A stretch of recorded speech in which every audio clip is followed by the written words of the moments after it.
नमस्कार दोस्तों, मैं प्राची ज्ञान टिप्स में आपका स्वागत करती हूँ। तो आज हम बात करने वाले हैं जितिया व्रत कब है, इसकी शुरुआत कैसे हुई और इसकी पौराणिक कथाएं। तो दोस्तों, आज इस वीडियो में हम आपको जितिया व्रत की कथा सुनाने वाले हैं और इसकी शुरुआत कैसे हुई इसके बारे में कुछ बताने वाले हैं। अगर आपको ये वीडियो हमारी अच्छी लगती है या आप वीडियो पे आ गए हैं तो हमारे चैनल को लाइक और सब्सक्राइब ज़रूर करते जाइएगा। कमेंट बॉक्स में जय भोलेनाथ ज़रूर लिखते जाइएगा। भोले बाबा आपकी हर मनोकामना पूरी करें। तो चलिए दोस्तों, शुरू करते हैं। जितिया का व्रत इस वर्ष 14 सितंबर 2025 को रखा जाएगा। इस व्रत को संतान की लंबी उम्र और सलामती के लिए माताएं करती हैं। मान्यता है कि इस दिन पूजा पाठ और जितिया व्रत कथा का पाठ करने से बच्चों के जीवन में खुशहाली आती है और उनकी आयु बढ़ती है। तो दोस्तों, इस वीडियो में हम आपको जितिया व्रत की कुछ पौराणिक कथाएं सुनाने जा रहे हैं। जितिया का व्रत हर साल अश्विनी माह के कृष्ण पक्ष की 8वीं तिथि को मनाया जाता है। इस वर्ष जितिया का व्रत 14 सितंबर 2025 को किया जाएगा। यह व्रत माताएं अपने बच्चों के लिए करती हैं। कहा जाता है कि इस व्रत को करने से बच्चों के जीवन में सुख शांति आती है और उनकी आयु भी बढ़ती है। इस दौरान महिलाएं निर्जला उपवास रखकर भगवान की पूजा अर्चना करती हैं।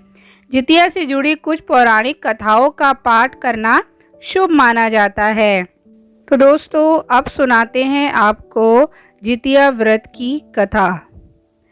जीमूत वाहन की कथा। जितिया व्रत की एक प्रसिद्ध कथा गार्धव राजकुमार जीमूत वाहन से जुड़ी हुई है। कहा जाता है कि जब जीमूत वाहन के पिता बूढ़े हो गए थे तो उन्होंने अपने राजपाट अपने बेटे को सौंप दिया और वनप्रस्थ आश्रम चले गए। जीमूत वाहन को राजा बनने का अवसर मिला, लेकिन उन्होंने राजगद्दी में कोई दिलचस्पी नहीं थी।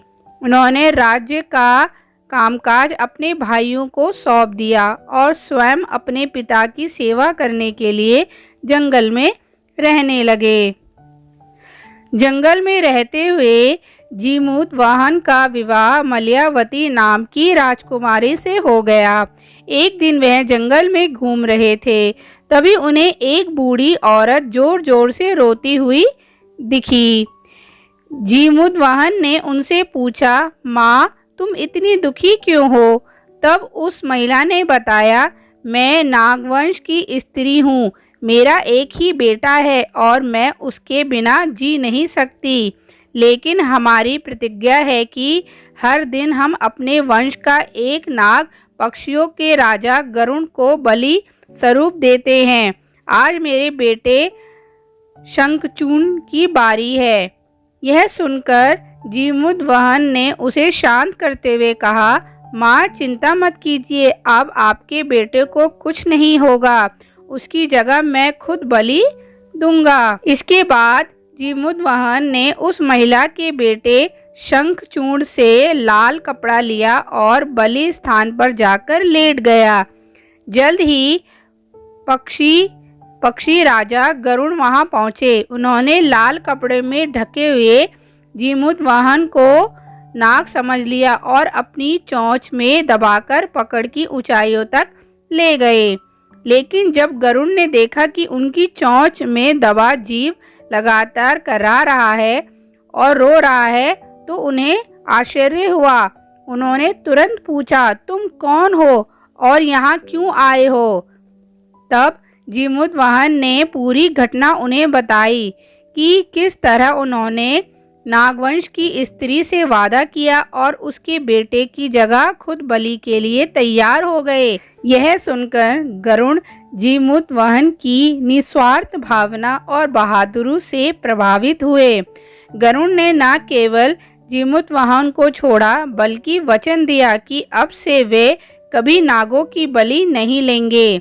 कहा जाता है कि तभी से संतान की रक्षा और लंबी उम्र के लिए जीमूतवाहन की पूजा जितिया व्रत की परंपरा शुरू हुई है। तो दोस्तों अब आपको सुनाते हैं जितिया व्रत की दूसरी कथा, जिसमें चील और सियारन की कथा सुनाई गई है। जितिया की प्रसिद्ध कथाओं में से एक है चील और सियारन की कथा। कहा जाता है कि नर्मदा नदी के किनारे एक जंगल में एक चील और एक सियारन रहते थे। दोनों बहुत अच्छे मित्र थे। एक दिन दोनों ने गांव की महिलाओं को जितिया व्रत की पूजा की तैयारी करते देखा। इसके बाद दोनों ने व्रत रखने का निश्चय किया। दोनों ने विधि विधान का पालन कर जितिया व्रत रखा, लेकिन कुछ समय बाद सियारन को भूख लगने लगी।